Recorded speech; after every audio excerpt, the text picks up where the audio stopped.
Some left-wing blogs told their crew to protest that I interrupted the senator. Talking Points finds ideological zombies boring, and you can decide the validity of those complaints. There's no question that the Obama campaign wanted exposure during the Republican convention. They admit it.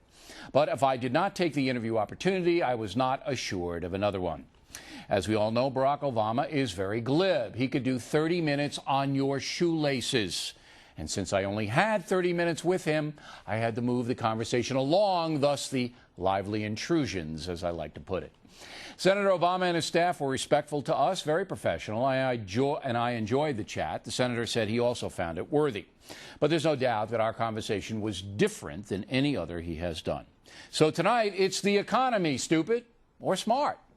Tomorrow, it's Reverend Wright and all those dubious associations that have hurt the senator. And on Wednesday, it's dealing with the crazy oil prices. Hope you can watch all three. And that's a memo. Now for the top story tonight, both Senators Obama and McCain are promising to heal the economy, but they have very different plans. McCain supports tax cuts, the trickle-down approach. Obama wants a government to stimulate the economy from the bottom up. And I had some questions about that. I want you to react to a couple of stats that I pulled out of here. You're a big tax-the-rich guy. Aren't you? Just you, Bill. I know. I think you're making too much money. You and Hillary both. You just want to take my money. And you can have it. I mean, I don't care if I live in a hut. Under President Bush, the federal government derived 20% more revenue than under President Clinton. Did you know that? Well, Did you know that? The economy grew, Bill. It grew, that's right. The economy grew. So Under President Bush, of course, the economy grew 19% more than Clinton.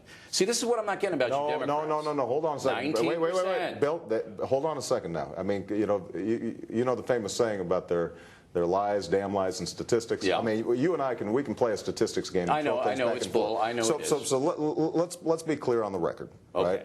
Right?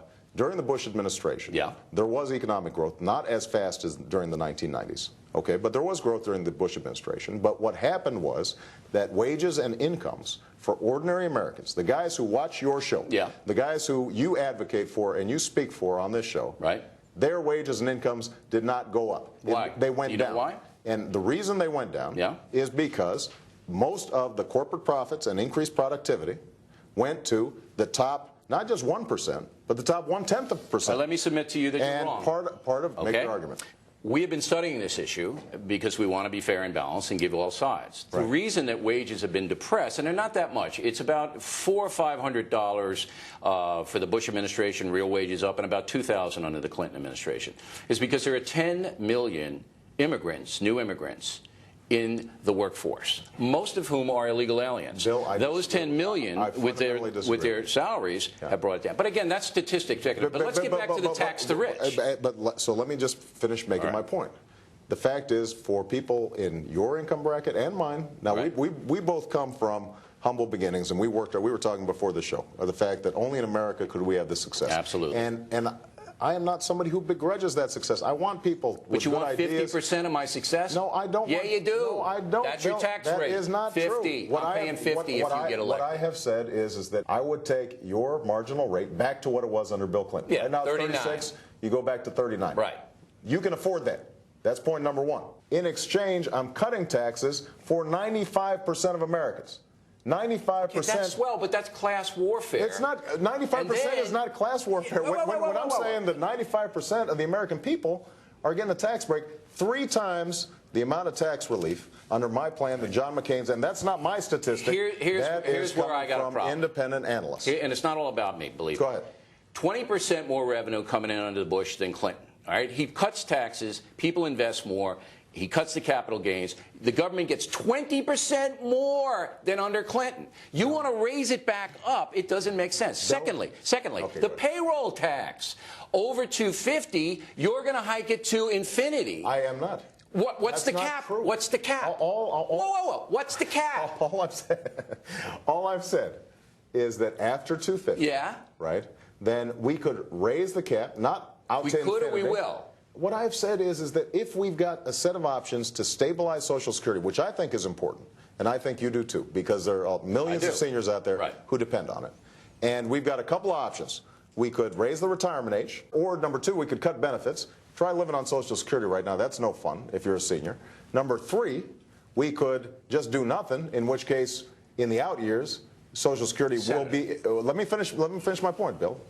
In the out years, it's going to be essentially a reduction in benefits. We could raise the payroll tax on everybody. Don't do that. So, but there's no free lunch. So my only point is... No, there is a free lunch. What is the free lunch? The free lunch is that you're taking the wealthy in America and the big earners, okay? Right. You're taking money away from them, and you're giving it to people who don't. That's called income redistribution. It's a socialist tenet. Bill, come on, you know that. You went to Harvard. Teddy Roosevelt supported a progressive income tax. Look. Not at the level you do. Bill, I don't like paying taxes. What, you think I like writing a check? What I believe is that there's certain things we've got to do, and we've got to help people who are having a tough time affording college so they can benefit like we benefited from this great country, people who are having a tough time, they don't have health care, people who are trying to figure out how they are going to pay the bills. And there are certain things we've got to do. Our infrastructure, look at what happened in Beijing. You go to the Olympics, and these folks are building. And we've got sewer lines that are crumbling. And, okay, and at a certain point, we've got to pay for it. You're not across the boarding it. You're going, but Bill, I'm taking from the rich. I'm Robin Hood Obama, Bill, I'm giving to everybody else. All I'm saying is... And then you want to raise corporate taxes. No, I don't. That's not true. You want? You don't want to raise? You're not going to raise corporate tax? All I'm saying is, if we've got something that we've got to pay for, under George Bush, the debt has gone up $4 trillion, right? So that's a credit card we're taking out on our kids from the Bank of China that they're going to have to pay back. On terror, though. Come on. Well, no. That's not true.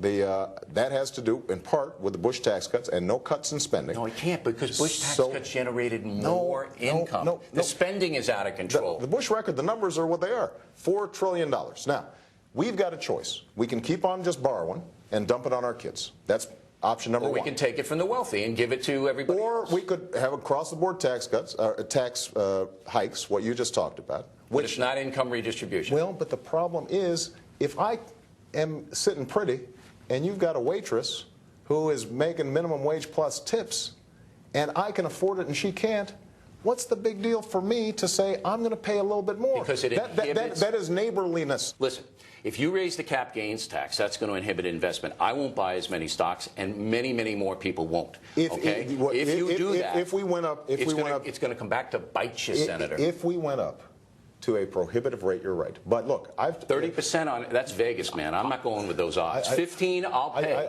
Not 30. I didn't say we would go to 30. You said between 25 and 28. No, what we said is, let's say we go up to 20. I've talked. 20 is okay. Not 25. Okay. Well, you and I agree. All right.